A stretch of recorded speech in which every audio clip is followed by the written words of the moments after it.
पूतना को मैया की गति मिल गई होए तो फिर भलो दुर्गंध युक्त नहीं सुगंधित ही धुआं निकलेगा। कंबा दयालुम शरणम ब्रजे मह।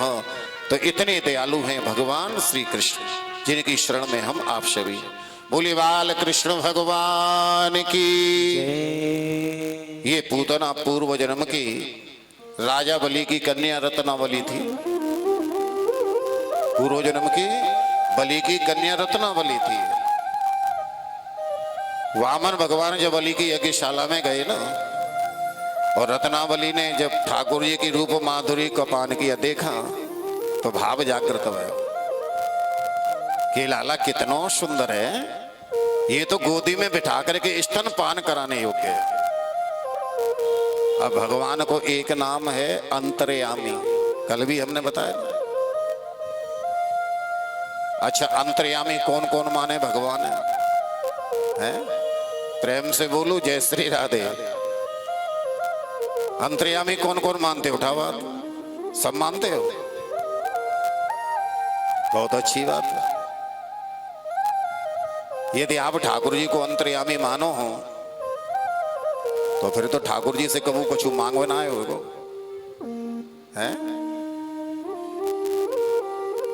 पर मांग तो लेते हैं कभी कभी हैं, कुछ ना कुछ तो मांग ही लेते हैं। और मांग लेते तो फिर अंतर्यामी नहीं मानते, इसका मतलब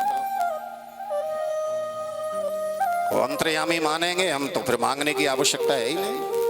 हमारे हृदय में, हमारे अंतरात्मा में, हमारे मन में जो भाव जागृत भयो कि ये वस्तु तो मांगने की आवश्यकता नहीं है, क्योंकि वो तो अंतर्यामी है। हर पल हर क्षण की आपके मन की बात को वो समझ रहे हैं, क्योंकि वो अंतर्यामी है। वहां मांगने की आवश्यकता है ही नहीं। ठाकुर जी के सामने आप खड़े हैं, केवल दर्शन करें, जो भी आपको भाव आए वो ठाकुर जी समझ गए, जान गए, तो फिर मांगना क्या है? तो रत्नावली के मन में ही तो भाव आए और कोई कहा तो नहीं, ठाकुर जी समझ गए। और ठाकुर जी समझ के कह दिया तथास्तु। रत्नावली तुम्हारे इस भाव की पूर्ति में द्वापर के अंत में करूंगा, अगले अवतार। फिर जब ठाकुर जी ने विराट रूप धारण कर लियो और रत्नावली ने जब फिर से विराट भगवान के दर्शन किए तो फिर से भाव प्रकट भयो। कहने लगी नहीं नहीं, ये कोई दूध पिलाने योग्य, ये तो विष पिलाने योग्य। तो भगवान फिर समझ गए। तो भगवान ने फिर कह दिया तथास्तु। तुम्हारे इस मन के भाव कोई भी पूर्ति में द्वापर के अंत में करूंगा। तो वही रत्नावली बलि की कन्या द्वापर के अंत में पूतना बनी और ठाकुर जी ने आज इसके दोनों मन के मनोरथ पूर्ण कर दिए। बोले भक्तवत्सल भगवान की। लाला कन्हैया 27 दिन के हो गए और पुनः 28वें दिन वही रोहिणी नक्षत्र है। लाला को जन्म कौन से नक्षत्र में भयो है? रोहिणी नक्षत्र में। तो रोहिणी नक्षत्र आएगा तो जैसे जन्मदिन मनावे हैं ना, ठीक वही प्रकार से मैया बाबा ने लाला के जन्म नक्षत्र को उत्सव मनाया, जैसे जन्मदिन मनावे। पर हम लोग आजकल जन्मदिन तो खूब मनावे ना, है सबके मनावे, पर अपनो जो शास्त्रोक्त अपनी जो संस्कृति के अनुसार जन्मदिन है उसके हम विपरीत मनाते हैं। मनाते तो हैं, मनाना चाहिए, पर विपरीत। हम जन्मदिन कब मनाते हैं? रात को। और मनाना कब चाहिए? जैसे मैया यशोदा मना रहे। तो जन्म नक्षत्र, जन्मोत्सव एक ही बात है। मैया ने सभी ब्रजवासियों को निमंत्रण दे दिया, भैया आज मेरे लाला को जन्म नक्षत्र को उत्सव है, या सबको भोजन, सबको नौतो है नंद भवन में। तो मैया ने सुबह ही लाला को स्नान करायो, सुंदर वस्त्र पहनाए, खीर में कजरा लगायो और अपने ठाकुर जी के समक्ष लाला को बिठायो। लाला 27 दिन के गए, 28वें दिन में प्रवेश कर गए। इसलिए मैया ने लाला के हाथों 29 घी के दीपक जलवाए, एक आगे को ठाकुर जी की पूजा कराई उसके बाद लाला के हाथन से गैयन को पूजन करवायो, मिष्ठान खिलवायो, ब्राह्मण को पूजन करवा के उनको भोजन करा के दान दक्षिणा दिलाई सभी ब्रजवासी को। ये है जन्मदिन। जन्मदिन हमेशा सुबह मनाना चाहिए।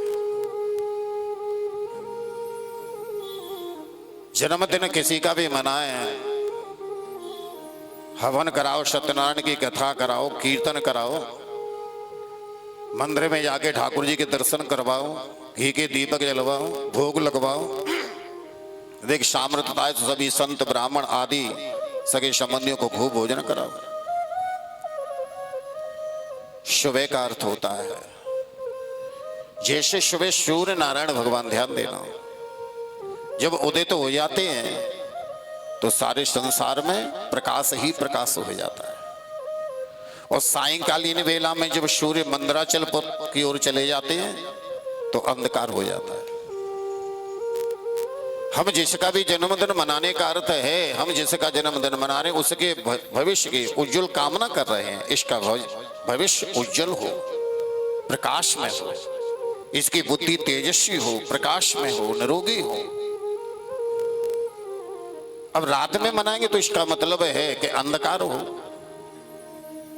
फिर बताते मोमबत्ती भी जलाते उनको भी बुझवा देते हैं, प्रकाश किया भी तो उसको भी बुझवा दिया, बन कि बिल्कुल अंधेरा ही अंधेरा हो जाए।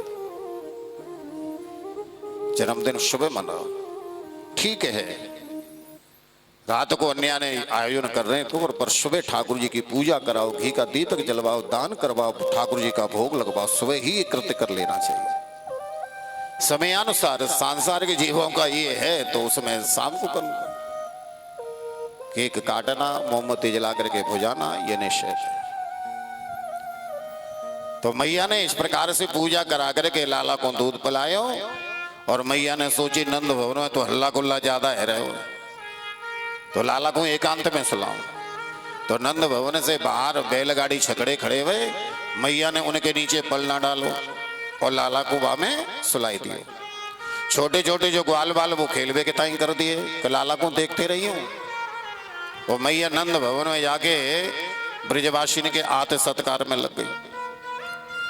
इतने ही में राजा कंस का भेजा हुआ शक्तासुर नाम का दैत्य आ गया। यानी देखो कि ये छोटो सो लाला एकांत में, यहां कोई ब्रजवासी नहीं है, ये समय नहीं कोई आंखों में बंद करो। और ऐसा विचार करके वह छकड़े बैलगाड़ी की ओर बढ़ने लगा। लाला ने विचार किया सकटासुर आ रहा है तो या को भी तो बंद करना ना। और जो ही ये गाड़ी के समीप में आयो, ये कुछ सोच पातो वासे पहले ही लाला ने इतनी जोर की एक लात मारी गाड़ी में कि गाड़ी पलट करके और दैत्य के ऊपर गिर पड़ी, जिससे गाड़ी के गिरते ही दैत्य दब के समाप्त हो गया। अब गाड़ी उल्टी है गई और उल्टी गाड़ी पे लाला खेल रहे। गाड़ी पलटने को बड़ा अट्टास शब्द है। सभी ब्रजवासी दौड़ पड़े, मैया भी दौड़